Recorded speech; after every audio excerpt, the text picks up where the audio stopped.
సులువుగా చేసుకునే సర్వపిండి చెక్కలు తయారు చేసే విధానం చూద్దాం. హాయ్ అండి, ప్రావీణ్య ఛానల్కు స్వాగతం.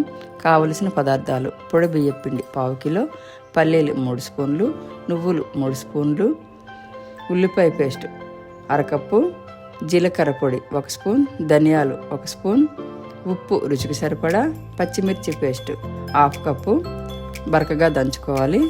1/2 కప్పు పచ్చిశనగపప్పు నానబెట్టుకున్నది, జీలకర్ర స్పూన్, కరివేపాకు రబ్బలు 2, అల్లం వెల్లుల్లి పేస్ట్ 2 స్పూన్లు. తయారీ విధానం: ముందుగా వెడల్పాటి ప్లేట్ తీసుకుని మనం ముందుగా తీసి పెట్టుకున్న బియ్యం పిండిని నువ్వులు, పల్లీలు, పచ్చిశనగపప్పు, పచ్చిమిర్చి పేస్టు, ఉల్లిపాయ పేస్టు, కరివేపాకు రెబ్బలు, అల్లం వెల్లుల్లి పేస్ట్, ఉప్పు, జీలకర్ర పొడి, ధనియాల పొడి, జీలకర్ర వేసుకొని 1/2 కప్పు వరకు నీరు పోసుకొని చపాతీ పిండి ముద్దలా కలుపుకొని పక్కన పెట్టుకోవాలి.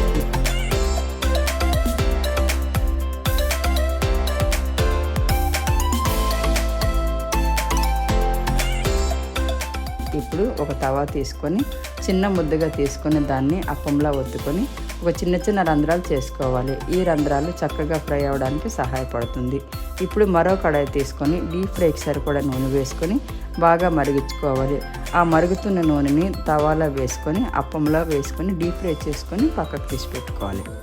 ఇలాంటి వంటలు మరియు ఆహారానికి సంబంధించిన ఆసక్తికరమైన అంశాల కోసం మన ప్రావీణ్య ఛానల్ని సబ్స్క్రైబ్ చేయగలరు.